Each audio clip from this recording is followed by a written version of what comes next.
Behold, my glorious supporter Flipz wants to talk about musical notation buildcraft, specifically circular sheet music.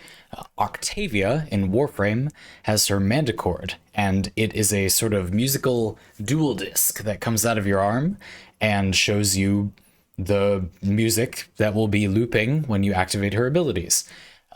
How would this be as a form of actual musical notation? You said particularly when it comes to repeating songs. Well, first let's start with what is the deal with sheet music anyway, right? When you learn a song or you want to record a song, one good thing about traditional sheet music on a piece of paper is that it's like reading. It's just you're reading music rather than, I mean, it's a language basically, but you're reading a language that is musical. The way you use the sheet music is very clear, right?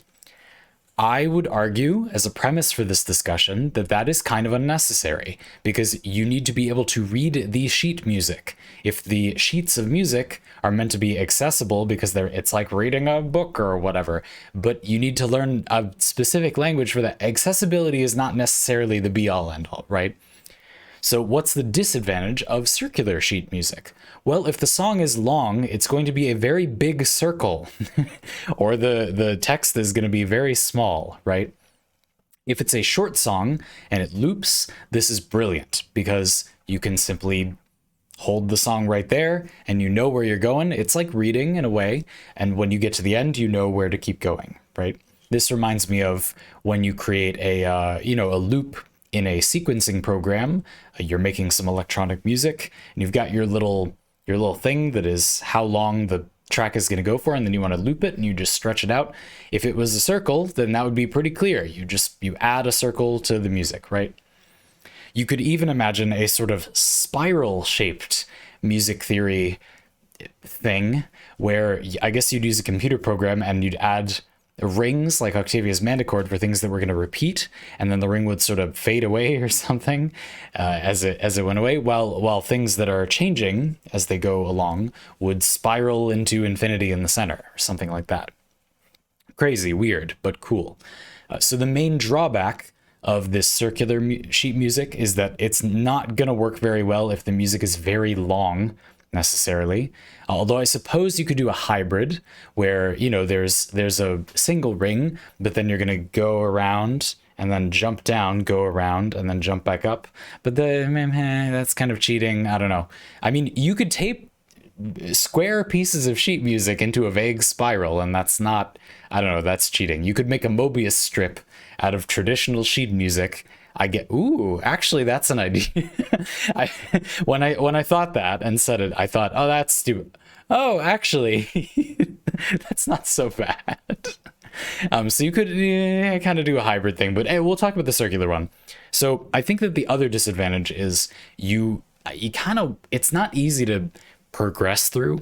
One of the bad things about traditional sheet music is that you need to turn the page, right? And if you're in the middle of a performance, it's common for people to have a page turner, an additional human being with them to turn the page of the thing. Or you could do it automatically. That's far from impossible. For your circular sheet music, I think that it's arguably easier to turn automatically. You could simply put it on a record player, for example, and it would just spin. You just needed to spin very slowly, I guess, or depending on how short the song is, I guess pretty fast, right? So that's a little complicated, but you could probably figure that out. That seems doable, right? I think on balance, it is not harder to automate this circular music, but when you think about it, maybe it's actually harder to turn manually. Let's take it as a given that when you're playing this sheet music, whatever form you have it in, you do have one other person with you. Let's take it as a given that you cannot turn it by yourself, whether it's traditional sheets or a circle, and you do have another person with you. That other person's job is actually probably harder if they have a circle because they have to keep going like this, right? Rather than just turning a page every so often or taking a page away. So that's not great. I don't know. I'm back and forth about this one. It's good that it's bad. But it's an interesting idea if you automate it. I feel like the automation is a little more elegant.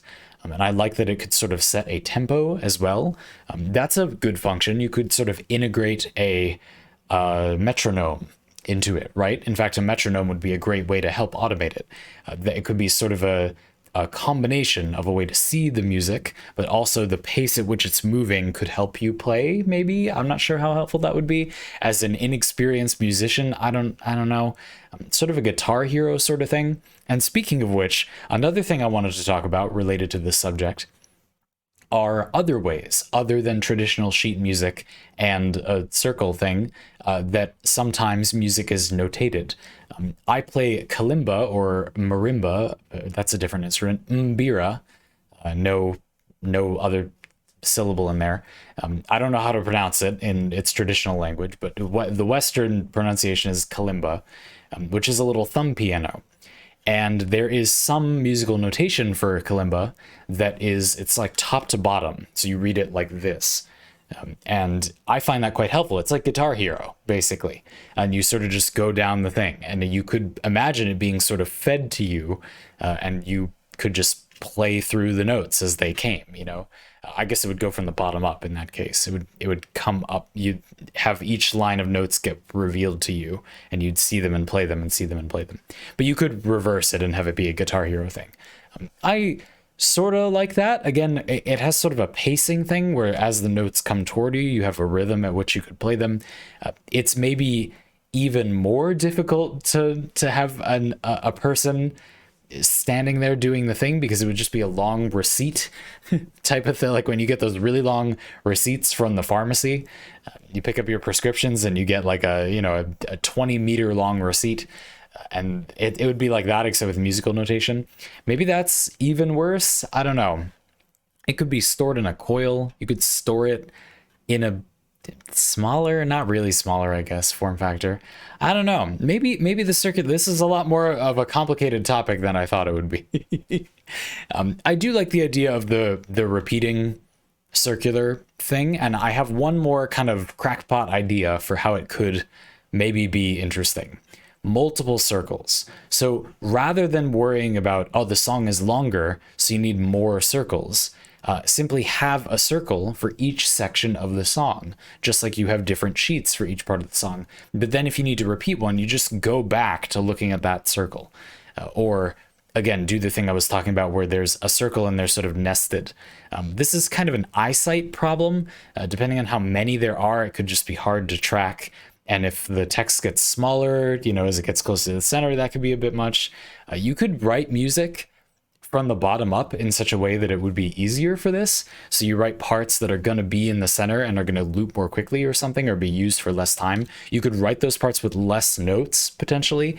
And then you'd result in this style of music where the longer parts of the piece have more notes and are generally more complicated, and the shorter parts of the piece, or the more looping parts of the piece, are generally more sparse, which is kind of weird. It's like the harder part is now longer. It's kind of the opposite of how most music actually is, in my experience, is that if there's a more complex part with more notes, that's a smaller part of the piece. But it would be advantageous if you had a circular piece of music to have the more complex part of the music be more of the piece, and thus not in as small a circumference, right? Which is complicated and weird, but actually sounds kind of cool. If I was a more skilled musician, it would be very, very interesting to try to make such a thing optimized that way. What an interesting music build crafting question. If anybody has done anything like this, or knows of anything even remotely like this, please tell me, because it sounds very cool and extremely complicated. Thanks for asking. What a fun question.